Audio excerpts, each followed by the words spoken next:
Well, hey, thank you for joining us. If you like this video, please share it with your friends, your family, your neighbors. Head over to ourwatch.com, subscribe there, become one of our watchmen. We'd really appreciate that. And by the way, tomorrow night, 6 p.m., we have another exclusive interview. This is with Alina Habba, Donald Trump's attorney, so you're not going to want to miss it. Again, tomorrow night, 6 p.m., we'll see you right here on Our Watch.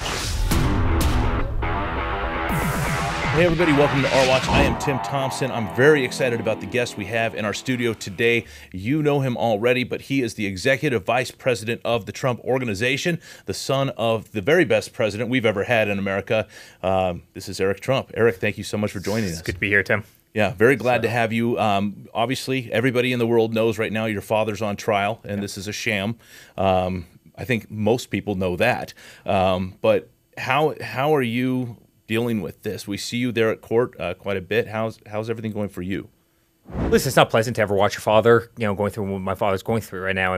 But I've seen him be persecuted from the second he went down that golden escalator. I've talked about it pretty extensively, and they've wanted to make his life hell. That's been their game plan from day one. We're an honest family. We've always been an honest family. We've never had so much as a parking ticket until he went down that escalator. And that day, we started receiving subpoena after subpoena. They impeached him the first time. They impeached him the second time. They made up slanderous stories about his Supreme Court justices. Just go down the list of things that they did to him to try and, crush him in every way. They tried to crush him financially. They tried to crush his reputation. They, when they couldn't get to him through the executive branch, guess what they did? They weaponized every DA and every AG in every far left district in the country, in both Georgia and Washington, D.C., and downtown New York City, to go after him civilly, to go after him criminally, to waste his time, to get him off the campaign trail. They tried to take his voice away. They tried to take him off of the ballot in Colorado. They tried to take him off the ballot in Maine. They were certainly going to try if that was successful in other states as well. And, I hate to say it, but we become desensitized to these games, and it's horrible. It's a horrible thing to watch. America's better than this. It breaks my heart because the man is incredible. He's the last person that needed to run, and he's the last person that needed to take all these arrows, but he did it because he loves, the United States of America. At the same time, it's opening up every American's eyes to, kind of the pure system that we have, the pure nonsense, the corruption, and it's actually making him stronger in a certain crazy way. And it's kind of the law of unintended consequences that I talk about. So oftentimes, they play cards that they think are going to be brilliant that the whole world reads right through, and it actually backfires on them. No different than the Russia hoax backfired on them, right? So many other kind of stunts that they pull. There's no question this is backfiring on them, but I must say, as a son, it's not pleasant to watch, and as a person, it's not pleasant to be sitting in that seat getting scolded by crooked judges whose daughters are making millions, reportedly making millions and millions and millions of dollars off of fundraising off of his convictions and all sorts of other things. And it's we deserve a better system, Tim. This is not America. This feels like Venezuela, and it's sad to watch, but we can correct it when we win, and I really believe we'll win. Yeah. The Bible talks about the refiner's fire, and as you're going through the fire, what comes out of that is the impurities, and then they take the impurities off, and you have pure gold left. That's right below it. And you look at this refining fire your father's going through, your family's going through, and you guys seem to be coming out all the better. And they, every time they try to come at you guys, you seem to be doing better. How's the rest of your family holding up? Yeah, well, listen, you're right, the refiner's fire, but also, iron sharpens iron, steel sharpens steel. Every time they've brought him through one of these things, it's just made him stronger and tougher and more durable, and it drives the other side crazy. Every single time they indict him, campaign numbers go through the roof, his poll numbers go through the roof. Every time they put him in a court, he says, okay, how can we be unconventional? He goes out and does a 10-minute press conference in the morning, a 10-minute press conference in the afternoon that's played on every network across the country. He's gotten the message out incredibly well. He'll go to bodegas in minority communities that typically weren't kind of Republican voters, and he's turning those communities in massive ways, and they're coming out with massive support. And again, it's just sometimes amazing the unintended consequences of actions, and you're seeing it. And there is something very biblical about the journey that we've been on, and I talk about it all the time. Hillary Clinton raised $1.5 billion. We raised $300 million. In fact, we didn't even raise $300 million. He put in about $100 million of his own money. He's the first president to do that. So we raised about $200 million in 2016. Now, Hillary Clinton actually knew something about politics. We didn't know a damn thing about politics. When I say, like, we went to Iowa not understanding what a caucus was, right? Most people who don't live in a caucus state couldn't really tell you what a caucus is. That's how little we knew about politics. How could we were at a 5-to-1 disadvantage in terms of money, and we knew nothing about politics. And somehow, he was able to pull it off, and we were able to pull it off being, total kind of political virgins. And you better believe that somebody was watching down and there was hand on his shoulder. And I saw it a lot of times in ways that's hard to quantify, where you didn't think something was going right, and then all of a sudden, something that you thought was going to be devastating ended up being, call it magical. It's beyond coincidence, and I do believe that there was tremendous divine intervention that kind of led him to that victory. And kind of charted a lot of the path that we've been on. Yeah, for sure, without a doubt. We're watching, obviously everybody's watching the cases. The election's coming up. What do you think the outcome's going to be? We're going to win. We're going to win. First of all, I've always thought that politics kind of mirrored his early life, and he wrote a great book, The Art of the Deal. And so many kind of the political lessons, the kind of stories from 2016 almost mirror identically kind of the business lessons in that book.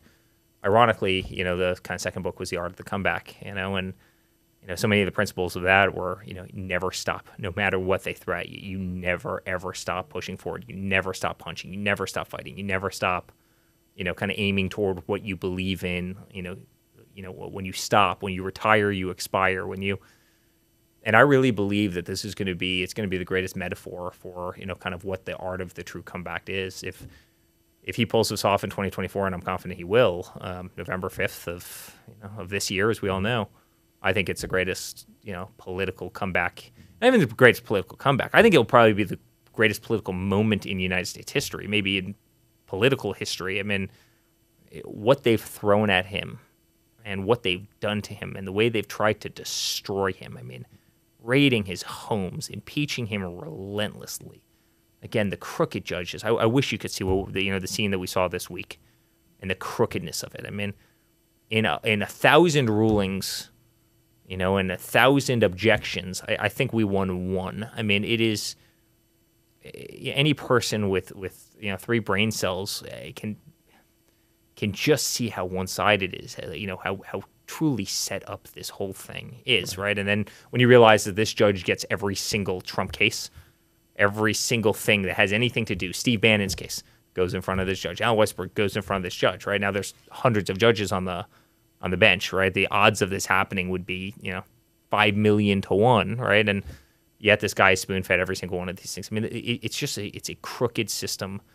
But despite all of that, if he's able to pull off the victory, despite all those arrows, despite all those gunshot wounds that he's taken, that all of us, despite all the subpoenas, the way they've tried to bankrupt him, the way they've gone after the company, I mean, I truly believe it'll be the greatest comeback in political history. But I also kind of believe it's destiny. I mean, I really believe it's in the cards.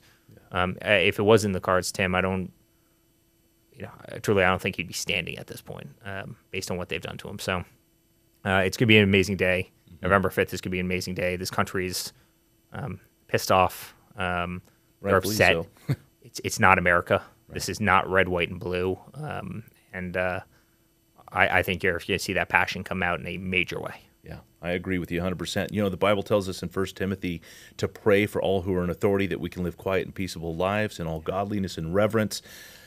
Oftentimes people, especially myself, tell people, hey, pray for President Trump, pray for his family. But we don't know how to pray. So if you could give us a few things that my audience can go, okay, I'm going to commit to praying for these things for President Trump and his family, what would they be? I think evil, just start there. Pray against evil. There's a lot of evil in this world. We see it every single day. And for all the attacks that you see on TV, there's probably 100 behind the scenes every single day that aren't seen, that aren't obvious to the public, or that you could just never explain because they happen in kind of oddball ways. But there's a lot of evil out there. There's a lot of evil forces. There are certainly demons, and we need to rid those from a lot of aspects of society. It's a shame we've fallen into a lot of perversion, and we don't need to fall into those ways in this country. And I think, if there's something to pray against, it's that. I'd also say pray for this country. Pray for red, white, and blue. Pray for the Constitution. Pray for, family values.